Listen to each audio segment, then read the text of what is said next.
નમસ્કાર, જય હિન્દ.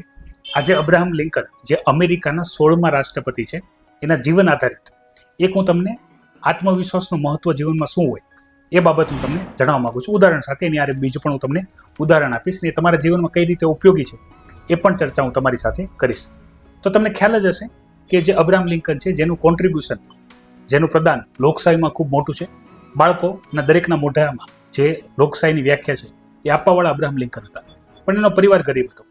એના પિતા ખેડૂત અને મોચીનું કામ કરતા, શૂઝ સીવવાનું કામ કરતા. તો એ જ્યારે 16મા રાષ્ટ્રપતિ બને છે અને વ્હાઇટ હાઉસમાં જ્યારે સ્પીચ આપી રહ્યા હોય ત્યારે એમાંથી એક સેનેટ ઊભા થઈને એને એવું કહે છે કે તમારા પિતાએ મારા પિતા માટે શૂઝ બનાવેલા છે. આ કહેવાનો હેતુ એવો હતો કે જેથી એનો આત્મવિશ્વાસ ઘટે, એ બોલવામાં એને સંકોચ થાય, એ વસ્તુ સ્વીકારવામાં. ઘણી વખત એવું થાય ને કે તમારા પરિવારમાં આ છે તે છે પહેલા છો, તો આપણો આત્મવિશ્વાસ ઘટે. પરિવર્તન અહીંયા છે. અબ્રાહમ લિંકને જવાબ આપ્યો કે ભાઈ, મારા પિતા જે બનાવતા હતા ને શૂઝ, એ ક્વોલિટી શૂઝ હતા, એ આદર્શ શૂઝ હતા અને ખૂબ સારા હતા, સારી ક્વોલિટીના હતા, સારી ગુણવત્તાના. એટલે તમારા પિતા જ ને અહીંયા ઘણા બધાના પિતાના શૂઝ એ બનાવતા હતા. અને હજી તમે સાંભળો, એને શું કીધું કે તમને એ શૂઝમાં હજી પણ કોઈ ખામી લાગતી હોય ને તો તમે મને જણાવો, હું પણ શૂઝમાં એક્સપર્ટ છું, એ ખામી હું દૂર કરીને આપીશ.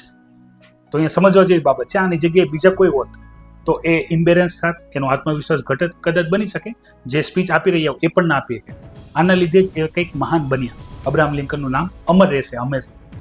તો આવું જ એક બીજું ઉદાહરણ છે, એ છે કે મોટું વહાણ હોય ને, એ ગમે એટલું મોટું વહાણ હોય, ગમે એટલા મોટા મહાસાગરમાં તરતું, એ ડૂબતું નથી. ક્યાં સુધી? જ્યાં સુધી એમાં એક છિદ્ર, એક ગાણું નથી પડતું, પાણી પ્રવેશતું નથી ત્યાં સુધી. જો એક વખત એની અંદર એક છિદ્ર બની જશે, પાણી પ્રવેશી જશે, તો મોટું ટાઇટેનિક એ ડૂબી જશે. આવું જ જ્યારે તમે તમારા જીવનમાં કંઈક એવું કરી રહ્યા છો જે બધા નથી કરતા, અને બધા માટે કરવું સરળ નથી હોતું. તમે પણ બહુ મોટી હિંમત ભેગી કરીને શરૂઆત કરી છે. યાદ રાખજો, શરૂઆત કરવી અગત્યની છે. શરૂઆત જ કરી છે તો તમને ડિમોટિવેટ કરવાવાળા ઘણા બધા લોકો આવશે, લાખો આવશે. તમારે એના કહેવા ઉપર ફોકસ કરવાનું નથી.